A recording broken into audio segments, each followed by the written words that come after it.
ఢిల్లీలో సిడబ్ల్యూసీ సమావేశం ముగిసింది. 4 గంటలకు పైగా సమావేశం కొనసాగింది. 5 రాష్ట్రాల ఎన్నికల ఫలితాలతో పాటు పార్లమెంట్ అంశాలపై చర్చించారు. సార్వత్రిక ఎన్నికలపై చర్చించారు. త్వరలోనే ఎంపీ అభ్యర్థుల్ని ప్రకటిస్తామన్నారు కేసీ వేణుగోపాల్. ఈ నెలాఖరులో స్క్రీనింగ్ కమిటీ సమావేశం ఉంటుందని, 2 రోజులు మేనిఫెస్టో కమిటీ భేటీ అవుతుందన్నారు. బీజేపీ నియంతృత్వానికి వ్యతిరేకంగా ఇండియా కూటమి పోరాడుతుందన్న ఆయన పార్లమెంటు నుంచి 146 మందిని సస్పెండ్ చేశారన్నారు. There is no point of worrying for facing a parliament election. That vote share is very clear. Though we are going to focus parliament elections. Congress President already declared the decisions. Parliament election candidates will be decided very soon without any delay. Screening committee is going to be constituted in this month itself. Manifesto committee is going to be constituted within 1 or 2 days. Mood of the country now is against BJP. The way in which they are using in the elections, everybody know that. There is no level playing field for the opposition. Not only for election, in parliament also. We are ఈ మధ్యనే జరిగిన రాష్ట్రాల్లో results గురించి చర్చ జరిగింది. ఎందుకు విజయం సాధించాం, ఎందుకు కొన్ని చోట్ల ఫెయిల్ అయ్యాం అనే చర్చ చాలా దీర్ఘంగా సాగింది.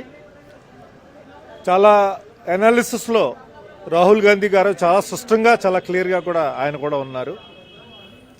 అయితే దీని మీద ఫోకస్ పెట్టి ఈ మిస్టేక్స్ రిపీట్ అవ్వకూడదు, లేకపోతే విజయానికి ఏం తోడ్పడ్డాయో అవి మనం మళ్ళీ రెప్లికేట్ చేయగలగాలి అనే చర్చ జరిగింది. 2024లో జరిగే లోక్సభ ఎలక్షన్ దృష్టిలో పెట్టుకుని మనం చాలా గట్టిగా పనిచేయాలి, దానికి ఏమేమి చేయాలి అనేది కూడా చర్చ చాలా క్లియర్గా అందరూ పార్టిసిపెంట్స్ అందరూ కూడా చాలా మంచి మంచి సజెషన్స్ ఇచ్చారు. అయితే ప్రజాస్వామ్య విరుద్ధంగా 143 ఎంపీల్ని పార్లమెంట్ నుంచి సస్పెండ్ చేశారో దాన్ని ఖండిస్తూ రెజల్యూషన్ పాస్ చేయడం జరిగింది.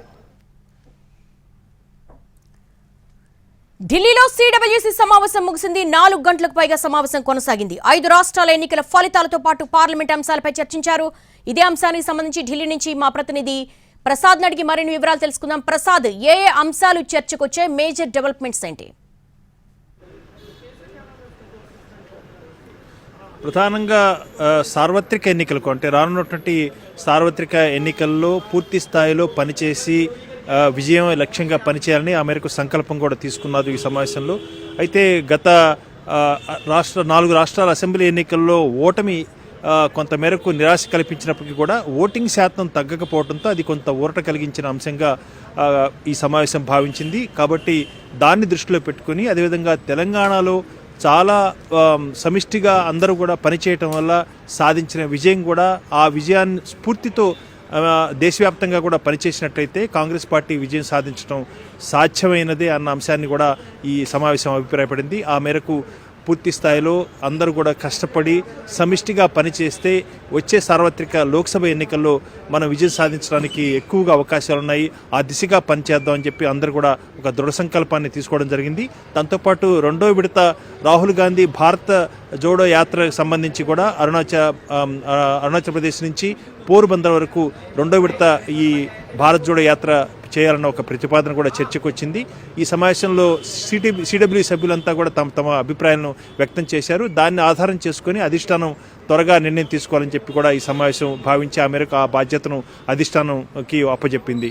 ఇకపోతే పూర్తి స్థాయిలో ఈ 143 మంది సభ్యుల సస్పెన్షన్పై అందరూ కూడా తమ నిరసనను వ్యక్తం చేశారు.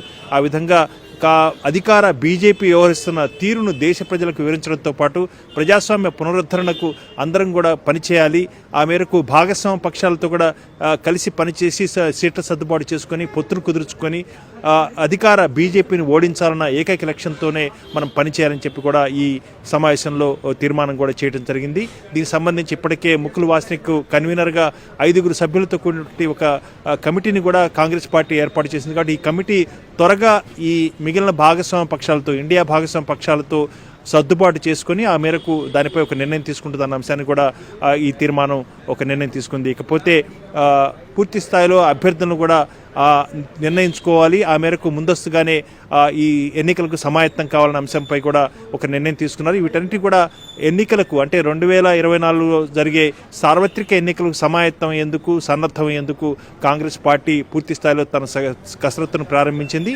అదేవిధంగా అభ్యర్థుల ఎంపిక ఇతరత్ర మేనిఫెస్టో లాంటి అంశాలపై కూడా పూర్తి స్థాయిలో చర్చించి ఆ మేరకు కాంగ్రెస్ పార్టీ ఒక కార్యాచరణ ప్రణాళిక కూడా సన్నద్ధం చేయబోతుంది.